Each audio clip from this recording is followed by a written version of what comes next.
It's like a dream of mine to completely blow out and like have to restructure my knee.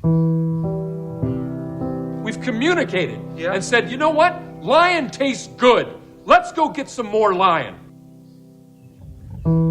Cindy! The TV's leaking! McLovin? Yeah. Today is Thomas Cup's birthday, and this is Project X. Yo. All right, another week, another episode of Birdcore. Happy Monday, everybody. Good morning. I'm Sam Bird. As always, I'm joined by Jenny Kim. Jenny, how are you? I'm good. I'm very excited for today's episode. As am I. Just off the bat, I notice, looking back at our recordings from previous episodes, I'm always adjusting myself in my seat. So get ready for that today, because it's going to happen. I will be adjusting myself in the seat. You'll be comfortable one day. You just One gotta day. keep doing it. Yeah, I just got to do my lower back exercises, and then I'll have all the comfort in the world. So we have a guest today, like always. She's an actress. You may know her as a young Allison Hargreeves from the Umbrella Academy. You may know her as Lauren P. from I Like Movies. Or you may know her as one of your classmates at TMU, where she is majoring in media production in her third year. We both got rejected for a script development and production program that takes place in LA this summer. Yes, we did. We're very grateful she's here with us today. Please welcome to the studio, Eden Cupid. Hi. Eden. Gosh, thanks, Yeah, guys. we don't have any like sound effects, so we have to do the applause It's okay. ourselves. I know. I thought this was gonna be like an iCarly thing. It's okay. Oh, that'd be great, It's actually. all right. I know. Next time they sell that at like Target. Yeah. Thing. Yeah. Remember when they had the staples, like the "That Was Easy" button? Guys, I've wanted absolutely every single one of those things my entire life. I was lucky enough to have like the you know that like Hannah Montana microphone? I Oh was yeah. that girl. No way. Yeah. Did you have the wig and everything too? Did you? I did have a Hannah Montana wig. It's okay. I don't. To be fair, I was more of an Alex Russo girl. Okay. Never was able to grab onto the Alex Russo things. So they didn't have like stuff for her like that. They had like the wand. Yeah. But that point That's I was really just it, like, though. Yeah, they didn't have things that were like Alex Russo, so I had to settle for Miley Cyrus. But like Love. Yeah. Hashtag love Yeah. What were things that were like Alex Russo though? They had like Alex Russo was more of like a clothing line. Like do you remember Justice? Do you know Justice brand? Where there was this, it was kind of like a children's place, but for like tweens. Okay. Oh my god, Yeah. I love Justice. Do you remember Justice? Yeah. So I they live would- for that. So they would have like a clothing line that was like Wizards of Waverly Place Alex Russo themed, and I was like obviously too small for all of it. And then by the time that I was in it, I was out there in like Urban Outfitter things, so I missed it, but it's okay. 'Cause, again, still love for Selena Gomez. So Yeah. I was a big Max Russo guy. I felt like he was always the underdog. he though. I feel like he had his own niche. Well, Like niche, little.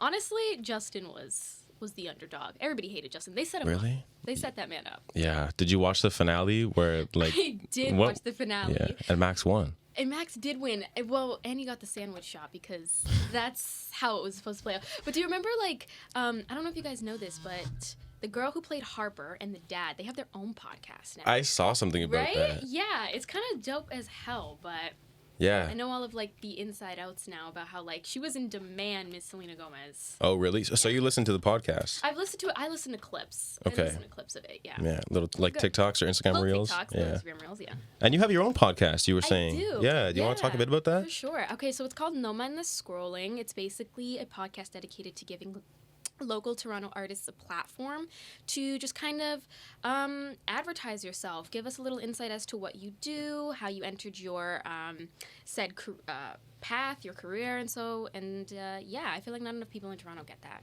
Yeah. Yeah, Come on in, I guys. think you're right. Yeah. And when does that air? How often is that? So it's every 2 weeks, I believe. Our schedules are pretty hectic, so Yeah. it shifts around. You probably have a much more organized schedule where we're like, oh, we'll see. Yeah. We'll see if that happens. But we try to do every 2 weeks. Okay. That's Yeah. good. Yeah. Yeah. In terms of like our schedule here, like we have this room every Monday at 11. So it's kind of like we have to be here. If we want to do an episode, we have to be in the Yeah. studio. Yeah. You know what I mean? That's kind of us, too. It's just that, if one of us is here, if none of us are here, it's a good day for whoever gets this room. Yeah, fair. So last night, Jenny and I, we went to go see I Like Movies. Yeah, you were great in it. Oh, thanks. Yeah. How did you like the overall film? Was it funny? Do you know a guy like that? I know I do. I'm like, if I really thought about it, I think I do. I don't think I can speak on who that person is because it hits a little bit close to home. Not literally like home, but I do know someone like that. Yeah, someone who Lawrence is the character. For those of you listening, Lawrence in the film I Like Movies, he's this teenager, kind of a narcissistic. No, 100%. Yeah, teenage. Yeah, who all he cared about was getting into NYU. Mm-hmm. And we're not going to spoil if you did or didn't. You have to watch the movie. And yeah, in terms of how I thought the movie went, I think Jenny and I had not necessarily contrasting views on it, but I know that for myself, I thought it started off, I was like, oh, this is a comedy. It started off, it was funny. I was like, oh, okay, yeah, like these are great jokes. Like even some of the visuals in the background, like when Lawrence is in the staff room, on the whiteboard, it said, Shannon, don't flirt with the customers. Yes. And then Shannon goes, I'm a free sexual being. And like that, you got to pick up on it. It's so all of the little niche aspects of it that make it such a great film. Yeah. Yeah. No, and Miss Chandler Lavac is one of the greatest. And that was her first film, right? That was her first The film. first one she wrote and directed. Yeah. And I'm so happy that it's getting the much necessary attention that it's getting because she's a phenomenal scriptwriter and director. Very honored to have worked with her. And I can say only good things. Like, she can only make good things. So yeah. I'm excited for her path. Yeah, well, that was definitely a good movie. And there was a point where I even found myself, like, my eyes were welling up a little bit at one point. I know, right? With the whole, like, again, I won't spoil anything, but it gets into a lot of, deeper relationship stuff. Yeah. And oh, look, there's Zoe. Who's that? Zoe is one of my friends. Oh, I know Zoe. Yeah, okay. But yeah, it's a really great film that touches on some very deep stuff that I do recommend people go see. Yeah. It was funny, and then it was sad, and then it was deep, and then it was funny again. Yeah, exactly. Yeah. Yeah, and you guys shot that. That was a $350,000 budget. That is but it was like an indie film. $350 or $250? I was speaking with, I know a mutual friend of the producer, the guy who produced it. Okay. Is it Evan? Evan Dubop. Yeah. Vincelli. Sorry.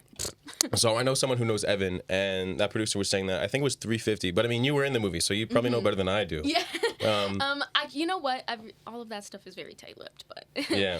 Yeah. I'll say anything. I think not just like because of like people, but like producers, they never want to tell you how much it takes to make anything. So. Yeah, fair enough. But it was definitely on a budget, and they did absolutely amazing with what they had. Again, it was. I think the reason what got made was because Chandler kind of took this grant, like a Toronto TIFF grant that was supposed to give it to Toronto local directors and screenwriters, and so she made it off of that, and she did a phenomenal job. Yeah. It was very Toronto as well, the movie. It was, wasn't it? It was shot in... I know. The movie theater, the spaceship themed one that's in the film, it got torn down. We were the last people to be able to ever see it, and I feel really special about that. But there were a lot of things that were so awesome about it because, well, as you know, it takes place in the early 2000s, so it's very, very 2000 themed. And anybody who's born in the early 2000s who have like a slight memory of what it was like, you'll get a good nostalgic feel to it. Yeah, well, they even, having the video store is so nostalgic. And it was funny, one of the characters, I guess he was the head guy for the video store, he was saying, some of his lines were, you're entering an industry that's only expanding, and you could have a promising career at Sequel's video store for the next 30 to 40 years. The whole theater was laughing at that point. Terrible foreshadowing, but what a great joke, right? Yeah. But yeah. So what was it like? I know, Jenny, I know this is your question, so I'm not going to steal it, and I'm going to let you ask it because I know you want to ask it about the big budget versus low budget. Right. Yeah. I mean, you were in a big, high-budget film, and then with like a Netflix film. We're just gonna fix the cameras real quick. How like different of experience is it, like working on like a high-budget Netflix film and then working on like a smaller indie film? Yeah. Well, I would honestly say it's quite a drastic difference. I think that with the whole like Netflix thing, of course it's very extravagant, it's very outlandish, the budget is a lot bigger, so you have a little bit more leeway to do things. And so I will say being on a bigger budget set can be a lot more isolating, I would say. Not to say that I wasn't being an Umbrella Academy and being on that set wasn't phenomenal, and it always is, but you definitely feel a lot more, I don't know, being on a smaller set, you just get a much more, like, family essence, a lot of that, we're all here to do something really amazing, and the relationships, the connections you make are a lot more inclusive and things like that. And I just think when you're on a big set, it's really easy not to remember anyone's name.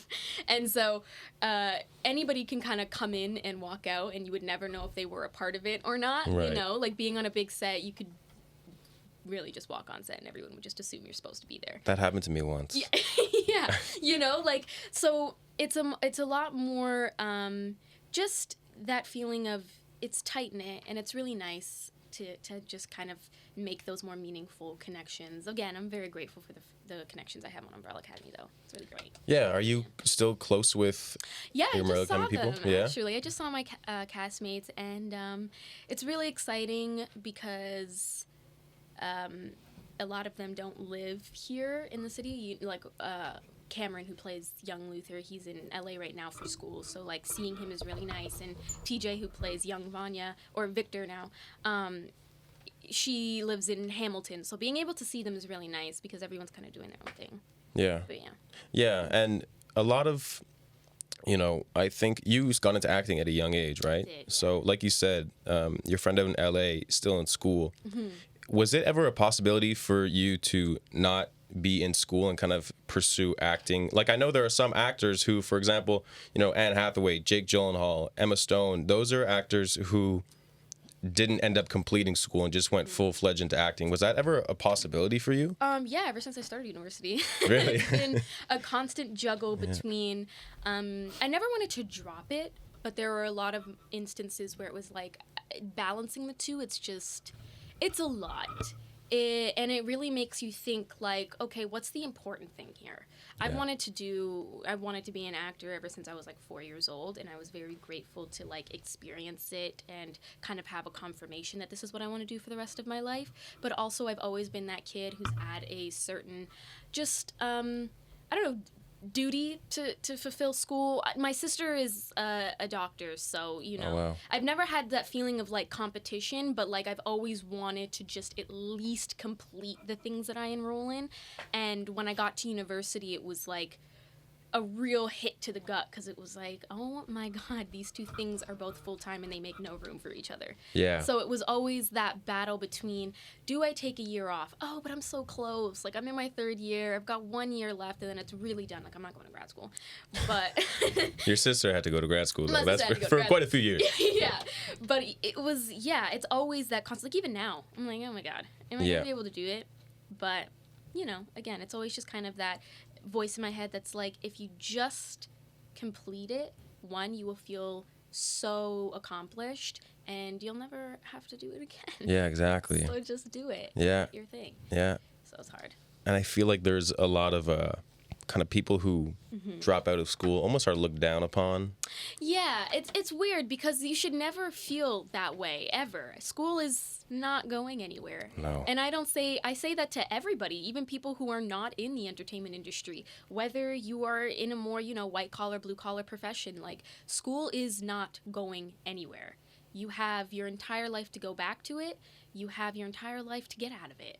So I'm always an advocate for follow the one thing that makes you get up in the morning and not hate yourself for your life. Do that. Very good advice. Definitely helps. So, yeah. Okay. Very cool. And, if you weren't pursuing acting, like you said, you knew at the age of 4, you were like, this is what I want to do. Yeah. And if you weren't to be an actress, I should say. I know we had this conversation. What do you think you would be doing? Ooh, so it's funny because prior to, enrolling into media production here at TMU, I really had a big interest in psychology. I thought that would actually, it would really balance my acting career because, I would get a chance to really deep dive into the brain and characters and, you know, how personalities are created and things like that. So I thought it was a really good corresponder to what I wanted to pursue. And then I didn't end up going to that because my mother said, don't be ridiculous, you don't like that. And I was like, you're right, you're very right, Simone. Shout out Simone. Shout out Simone. And so there was a moment in there too where I really liked criminology. I'm a big like crime thriller girl, and so I was always really interested in like figuring out murder mysteries. And so I don't know, I feel like if I were to not be in acting, it would definitely be now. It would still be in the industry. You know, I have a lot of passion for cinematography. I really want to get into that, directing and screenwriting. But if it wasn't in the entertainment industry, I'd probably go like psychology or something. Okay. It's funny you mentioned that. I studied psychology at McGill University before transferring here. Yeah, I hated it though. I was like, I'm from Montreal. In Montreal, after high school, we have to do this pre-university schooling called CEGEP. Okay. Yeah, and sometimes when I tell people I go to CEGEP, they're like, what are you talking about? Like, what is that? Yeah, I don't know what that is. And I got like a few concussions playing football at CEGEP, and I was like, I want to know how my brain works. So I was like, well, I guess it's psychology then. Mm-hmm. But deep down, I always knew where your heart lies. Yeah, exactly. Yeah, exactly. And it's in here, I think. It's all about not waking up and lying to yourself. Yeah. It took a long time for me to figure that out. That's good, and it's good. It's good that your parents told you like, no, you know what you like. You know what I mean? And that was, honestly, I have to give a lot of credit to my mother and my father for, kind of just allowing me to creatively explore myself. I went to an art high school, and I came across a lot of kids whose parents looked at their art as more of a hobby. Okay. And that was really discouraging. I felt really bad for those kids because when we eventually graduated, it was, you know, them telling me they were going to go into more white-collar professions and just kind of seeing how much they were really resenting that. And I always kind of just sat in that gratitude of, like, my parents never once made me feel like what I wanted to pursue was not an option or not tangible. And I have to really just hold on to that because there are a lot of kids who don't get to pursue their dreams and their goals, and that's really unfortunate. And then they wake up and they hate what they do in themselves. Yeah. Yeah. We're just gonna move your mic a little bit closer. Yeah, for sure. Okay. Cool. Amazing. All right. Okay. A little technical glitch there. So big into thrillers, you said, eh? Mm-hmm. So what kind of thrillers do you like to watch? Like, are thrillers your favorite movie genre to watch? Absolutely. Okay. So I just finished. What's the last thriller I watched? I kind of tend to rewatch my favorite thrillers, like Seven. That one's a really. Okay. I love that one. Oh, I just I'm about to rewatch 2023. Is it the one with Jim Carrey where he keeps seeing the number? Is it 22? Oh. Or something like that. I don't know, Jenny. Want to look that? Yeah, it's some number, but it's one of my favorite movies. It scared the heck out of me growing up because I was just like, how? But yeah, and then I'm really into crime. Like YouTube, like Bailey Sarian is this girl who does her makeup, but then also talks about murder mysteries that have never been solved. And I'm just like, yeah, this is my crap. That's a very niche. It's a very niche thing, but like also she has millions of subscribers, so I'm just like, this girl knows her bag. Good for her. She knows what she's doing. She knows what she's doing. So yeah. Oh, and I also just watched this documentary on YouTube on Netflix about a male nurse who went around basically killing his patients who were on palliative care. Oh my God. Yeah, he went around just making the decision that they need to die now, and It was like said at the end of the documentary they weren't really sure how many people he actually killed, but it was in the 400 range. Jesus. Oh, wow. Some people just it was insane just to kind of like take in how these people are in your healthcare system and these people are meant to take care of you and kind of watch after you when they're murdering your loved ones. Yeah. It was really scary. Would you ever want to act in a thriller? Oh my gosh, yeah. Are you kidding me? So basically it's really funny because my dream role is actually The Black Swan. And if you guys have seen that, Oh, with Natalie okay. Portman, that is my dream role. I don't do ballet at all, but I would spend the next 8 years of my life learning it just for that role. But yeah, that's a thriller. That's a thriller, psychological thriller film, and I want to deep dive into the brain so bad because I feel like that is where real stories are. You know? Yeah. I just really kind of thrive for those films that like put the mental state at the forefront because there's a lot of Hollywood that's just sugar-coated. You know, like I love a good action film. I love Avengers. I love the whole superhero thing. But, you know, after a while, it's just kind of like, give me something to think about. So. Yeah.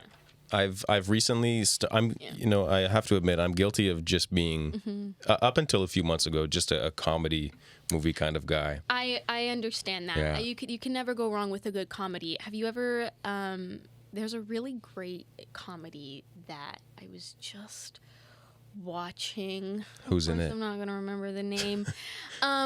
It's with do you know the guy from he plays Mitch in New Girl?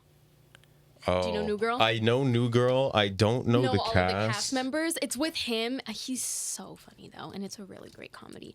But yeah, I just finished watching that, and then I gotta be honest with you, I'm on a terrible reality show run right now. Do you guys watch Love Is Blind? I watched the first season of Love Is Blind. I watched I watched the first season of Love Is Blind, and then who was it? Amber and Bennett. Yes. I like followed I looked through their Instagram like months after. I was like, oh, they're still together. Okay. No, guys, Lauren and Cameron. Cameron, yes. Are they still going? Yeah. Really? I loved it, Oh you my guys. God. I'm on season 3. I was kind of late to it. I didn't watch the first season. Yeah. My sister and my mom did. But then I came in on season like 2 and 3, and it's too good, guys. Really? Love is not blind. Let me say that. No, it ain't. It's not Love is No. not blind. I watched, well, during COVID, that's when all that stuff blew up. Yeah. That's when they had The Circle, they had Too Hot to Handle. Yeah. Oh, I hate that one. I don't love that one, especially. Terrible to watch. I like The Circle, though. Okay, what's that one about? The Circle is where they're kind of in their own, like, room, and they interact with each other through... like a group chats like a and- group chat, yeah. Online. And there's a picture. Everybody has their profile. It's essentially like Instagram, and some people can be catfishes, some people aren't catfishes, and then you Oh. vote off people.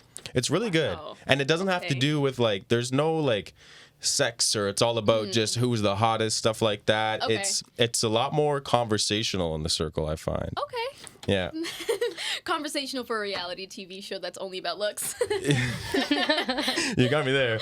Yeah. Too Hot No, to it's Handle, good. though. I remember watching that. I That watched. was terrible. Yeah. That was so bad. It goes to show how reality TV is really all about the editing and the music. It's the music and the edit. I mean, first of all, without the dramatics of the soundtrack, reality TV is nothing, you know? Yeah. And I also love the way that they make their like songs very how do you say it's like like really legit. Like, you know, like it's just like they're singing about exactly what's happening. Yeah. And so it's like, wow, you guys are good at this. Yeah. But I mean, it works because it gets people.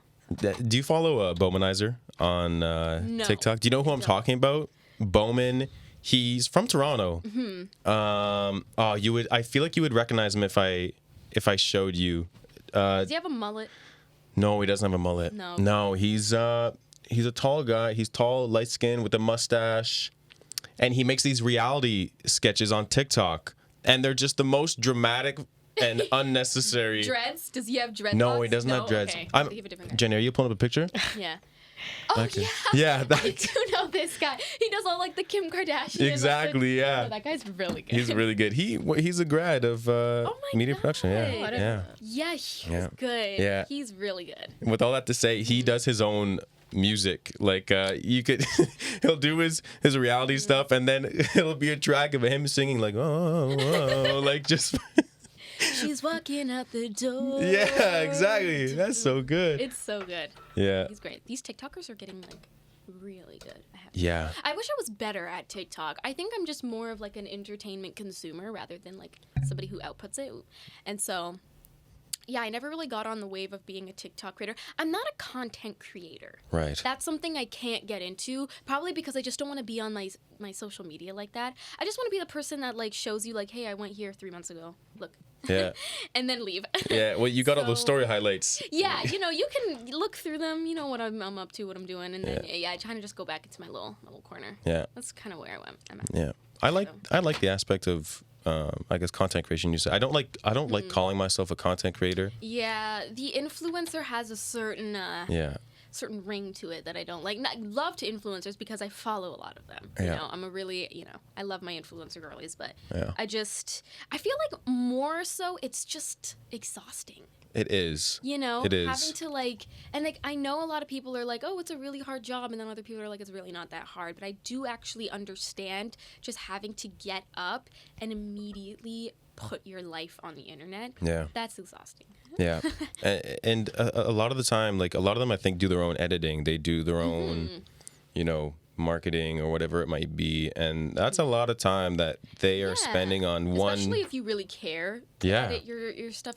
I know this girl, I went to high school with her. She is now like a content creator and she's like really good. She puts like mad effort into her posts and like they work for her because she's like at an influencer event like every day. Oh, that's great. So yeah, good for her. Influencer events I find those funny. I see stories of those and I'm like, those can't be that fun. Yeah, and realistically they're posting stories, but they're good at posting stories that look good. Exactly. So I'm like, is this really fun? That's what I wonder because I'm like, there's no way that all of those people who are all trying to like gain the same objective are all excited to be there in that room.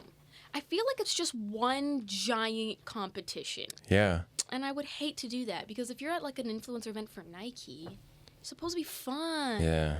Get some sneakers, talk a little bit, but everybody's too busy like trying to one up. Yeah. This is just off of my own observations. Please, somebody tell me if that's false. I think that might be fact, unfortunately. Like at these influencer events, they're, posting their story, then are they all on their phones afterwards? Because that's where their world is. I'm speaking, I don't know this for a fact, but... But they're there for that exact reason. Yeah. I mean, you're getting invited there to post about the event and advertise it. So how much of the time are you there? I also hate networking, which is terrible because I'm in an industry in which like I depend on it. But like I hate networking.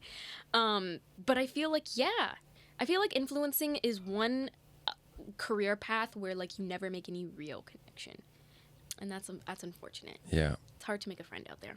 Yeah, it is. Yeah. Yeah, that's what I don't like about influencing or like networking. Mm-hmm. Like I just want to make friends, and I feel like everyone like has a motive in every relationship that they have. Exactly. Have you guys felt that? Like just kind of putting your foot in the production industry, just kind of like feeling like every person who's also in the industry, you feel like this really overwhelming need to like connect with them and keep them on your radar just in case of a potential like job opportunity in the future. And it's like, oh man, I just kind of wanted to chat. Yeah. And I've had those interactions, and I've also had interactions where there's this guy that I met up with, would have been last week. I think he's listening. Corey, shout out Corey. And he told me that night he was going to watch I Like Movies. Oh, and then I was like, I'm interviewing next week. And he's the kind of guy, he reached out to me, he wants to grab a coffee. And I didn't know if it was like, oh, he has an opportunity for me, or if it's like, this guy wants to be my friend. Yeah. And I got there and it was like, oh, this guy must be my friend. Like, that's dope. This isn't someone who's just like, oh, you're good at this. I need you to do that stuff. Yeah. He was genuinely, he wanted to know what kind of person I am. He's very real. He's authentic like that. I love that. And I feel like there's a limit on people out there that are like that, especially in this day and age in the entertainment industry. Everybody might kind of be thinking, okay, well, is this person going to benefit me? Or how can I leverage my work by getting this person help? 100%. I think especially for our age, it's very much people just feel like the entertainment industry is the quickest way to kind of elevate themselves, get their bag, make sure that they have some form of success. Yeah. And it's kind of like, I feel like a lot of people have a false perception of the industry because there is nothing easy about it, especially getting into it. So like when you meet those people who are just starting off and it's really easy to tell when somebody is just speaking to you for some form of benefit. It's a bit disheartening because it's like, I feel like me being in the film industry, everybody kind of looks at one another like a ladder. Oh, that's a good way to put it. You know? And I'm all for, you know, elevating people, giving them that kind of like recognition, especially if they're very talented, but to surround yourself with a bunch of people who are also here for one thing and one thing only, and that's like either to be the best or to be on top or to be number one, then it's like it just gave me personally the most anxiety ever. This industry has given me anxiety out the yin-yang. And so that I feel like from going from a very extroverted child, I became very introverted. Really? Yeah, extremely. You never know. I really appreciate the people, like, for me, and it sounds really bad, but like for me, I'm like, chill. I've only known you for 2 years. Like, I don't even know you. And like the people that I have in my life have been people I've known since I was like 12. And so those are the people that I know before anything happened to me in the industry. Those are the people that liked me. They wanted me around. They wanted to be my friend just because I was somebody that they enjoyed hanging out with. Yeah. Whereas now, I don't know. Like, a lot of people don't, or kind of say that I don't really bring up my career.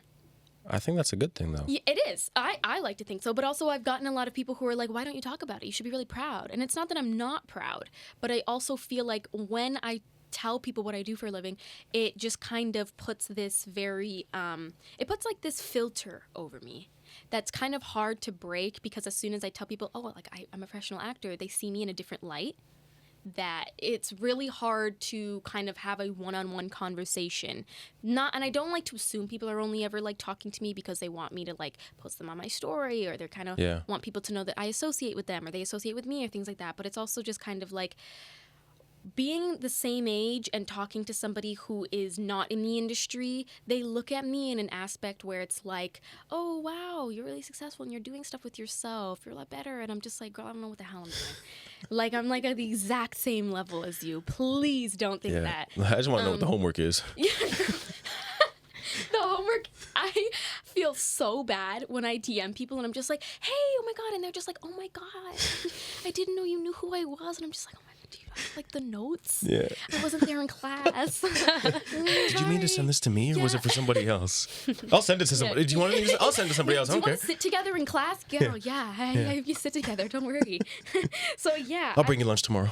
Yeah, it's very much that. So that's why I've always refrained from telling people what I do, so that I can make more meaningful connections. That's good. Yeah. That's a good way to see that. And I like the fact that you say that your closest, or well, I don't know if necessarily your closest, but the people that you've known since you were 12, you still have them around, because I feel like, and then again, I don't know this for a fact, but I feel like when I look at the industry, I think, well, actors who are so famous and who have maybe almost a sense of entitlement, I'm like, do they still have their friends from childhood, or are they I guess it depends on the person, right? It does depend on the person, but I've gotten the chance to meet people who, you know, are a lot bigger in the industry than me, but they're the same age, and you know, you just kind of get that perspective where it's almost kind of a little bit, again, disheartening, because being famous from a really young age, you see how that has mentally affected a lot of kids, a lot of people my age. They have been surrounded with glitz and glam for a very long time, and some of them love it. They don't want to know anything different, and a lot of them like yearn for that just regular friendship. Those people that you like there are a lot of kids in the industry who don't have that like high school experience. Yeah. So every other kid that they've gotten to work with in the industry who are like on their level, those are their friends, but they only know them in that aspect of being famous as well. So it's really difficult and really a little bit unfortunate when I meet them and I'm just like, oh my God, there are so many things you never got to do. And you see it too, like you see the difference in communication. Yeah. They don't really know how to communicate with just regular people. Yeah. Because for the most part, whenever they meet people, they're either talking about themselves or they have to put on a front because you don't know what they're going to do. You don't know what that person's going to say about you after the interaction. You don't know how people are going to perceive you. So they're always kind of like this, I like to call it the mannequin effect. They're just like a mannequin where they're really, pristine. They're always watching what they're doing. And yeah, they're just very professional. They never turn it off. And it's like, dang. Yeah. That sucks. Do you find yourself, like, when you go for, for example, for a premiere for one of your movies, how are you behaving? Is there ever, like, you're like, oh, they're here for my movie? Do you ever are you like, oh, do you kind of put on a bit of a front? Or? Oh, for sure. Well, it's really different when you're, like, this big in the industry, because of course you want to make the good impression. You don't really want to start off on a bad foot with anybody. It's all about making that, remembering that these people are looking for a certain type of personality and attitude. They want easy people to work with. The film industry love easy people to work with. So obviously you never want to be difficult or somebody who is disengaged or just not very, friendly. So I always find that, yes, I am overly friendly when I am in those moments, but not because behind the scenes I'm, terrible, but because, it's just you everything in this stage is going to help you. When you're like Meryl Streep, obviously you don't need that anymore. Yeah. Every interview is just like another 5 minutes of your life you're never gonna get back. Yeah. But I do, like, my dream is to finally, like, get on a show that's, like, so provocative and for not child audiences at all. That way I don't have to monitor myself so much. Right. Like, I was never the kid who dreamed to be on Disney. I didn't. Because I knew exactly what those kids went through. I've done much research about the things that Disney children had to go through, Nickelodeon kids, just that, like, constant filter, that pristine image they have to keep up 24/7 because your audience is 11-year-olds. Yeah. And the minute that you decide to act your own age, you're gone. Yeah. Disney does not play around with that. No. So I was always that kid that was like to my agent, hey, don't submit me for that. I don't want to do that. So I was really grateful when I got Umbrella Academy because there's all sorts of, like, profanity and narcotics on that show. So it was just a really great way for me, especially at that age, to be like, oh, I could swear if I wanted to. Yeah. Yeah, I choose not to, though, just because, like, again, I'm also somebody who's really scared to show her real self. So I'm just like, you know what? I'm going to save that for different. One day down the line. One day down the line when I don't have to care so much. Okay. Well, and I like movies. There was a bit more. That was kind of. Yeah. That was a bit more of a. I mean, you played a very sweet character, though. So your character wasn't gonna be the kind of character that gets up and swears and. But it always helps to be a part of that movie because all of those, like, genres really help build who your character, like, not your character, but, like, your career and what people see you fit for, the roles that they see you in. It's really hard when you're a Disney character and breaking out of that. And I think that that's why so many people were like, when Miley Cyrus was finally breaking her Hannah Montana image and everybody was like, whoa, that's, like, so insane and crazy. Why would she do that? But, like, it almost takes that level of, like, craziness to finally let go of it. And people still now will never not see her as Hannah Montana. Yeah. As anything other than Hannah Montana. So it's like, I'm really thankful that I never had to go through that. And so now if I was a part of a Disney thing, I still have Umbrella Academy under me. Yeah. So, like, I've been a part of all sorts of things, which is nice. How old were you when you got Umbrella Academy? I was 14. Whoa. Yeah. Wow. So I was in 9th grade going into 10th. And I failed math because of it. Hey, we've all failed math. We've all failed math. Oh, yeah. So that was another confirmation that I would never go into a white-collar profession. So, yeah, and it was crazy. It was almost kind of like, it was nice. It was really cool having that happen to me so young, but I do almost wish it didn't happen that young. Just because, again, the whole, like, attention, I still don't know how to deal with it. I'm never on my main account.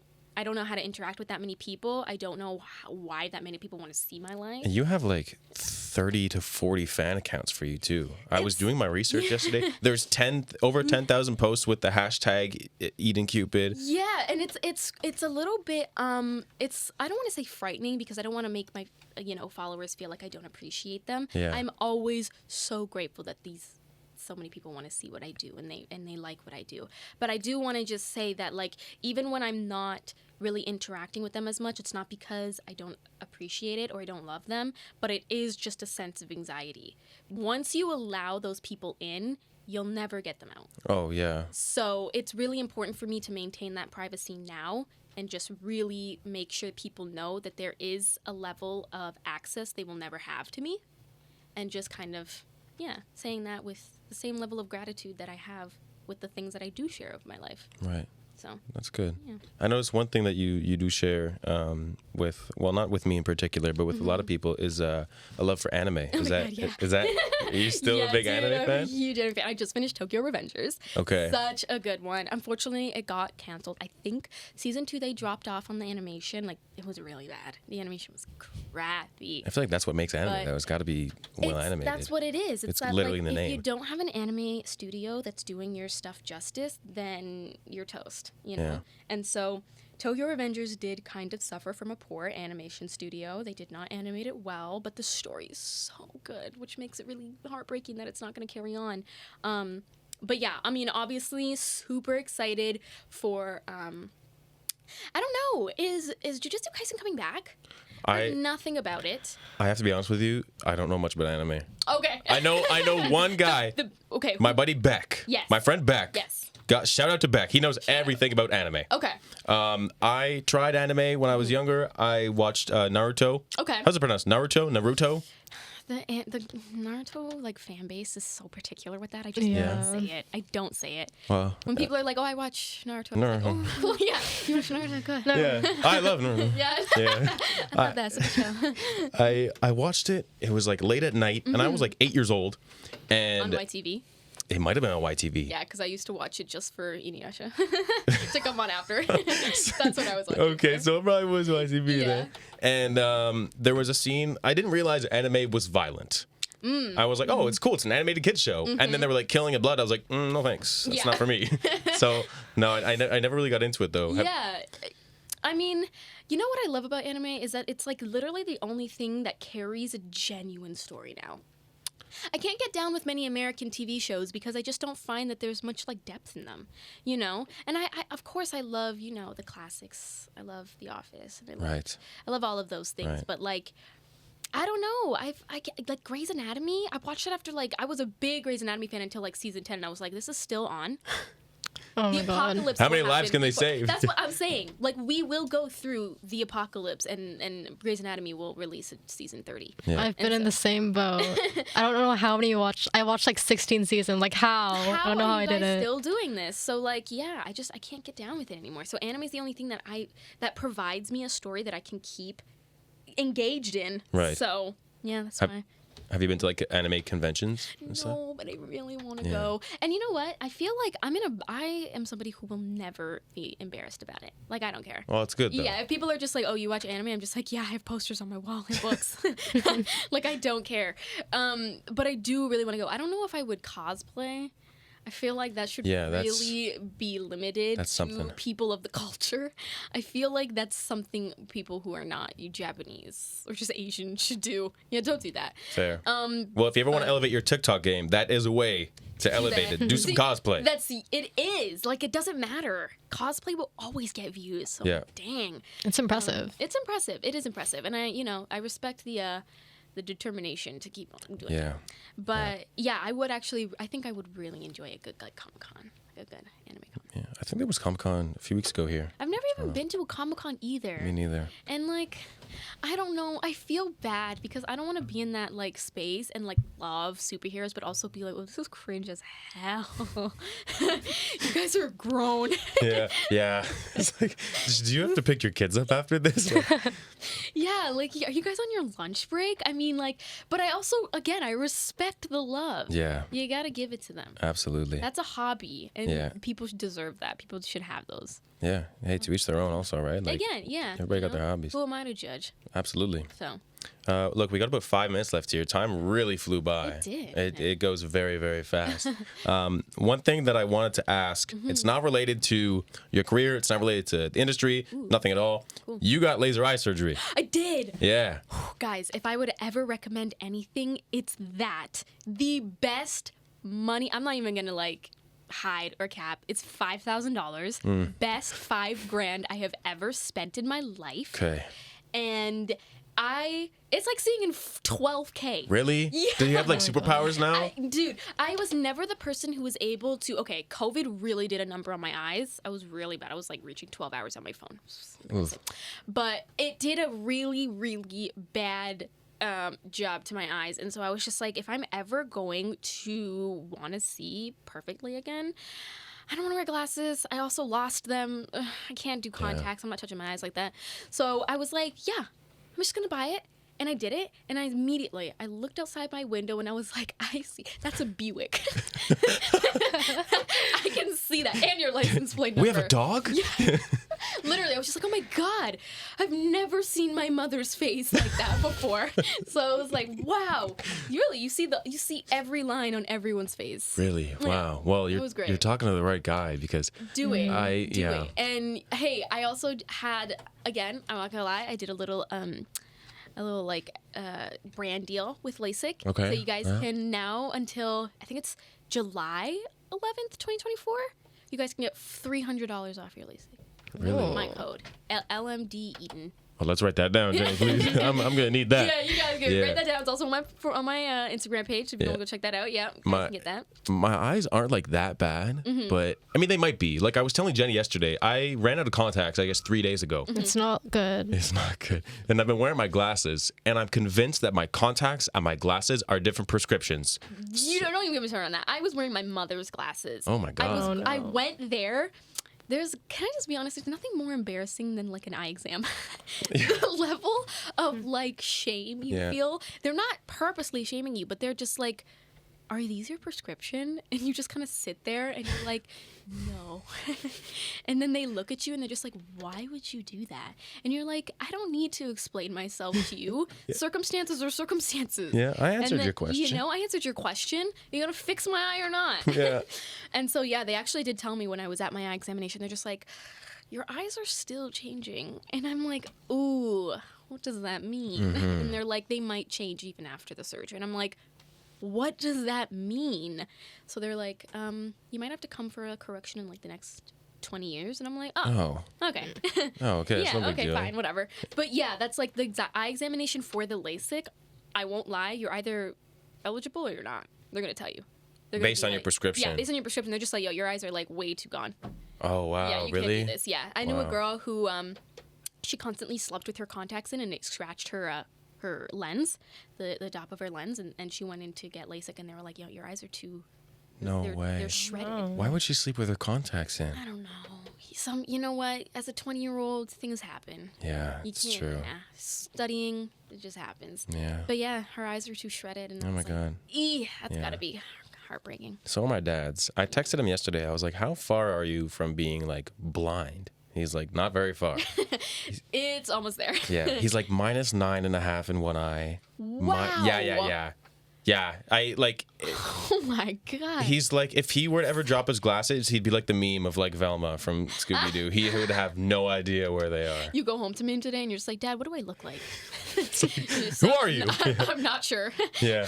I thought you were the plumber. But yeah. That damn. Yeah. God bless him. God bless him.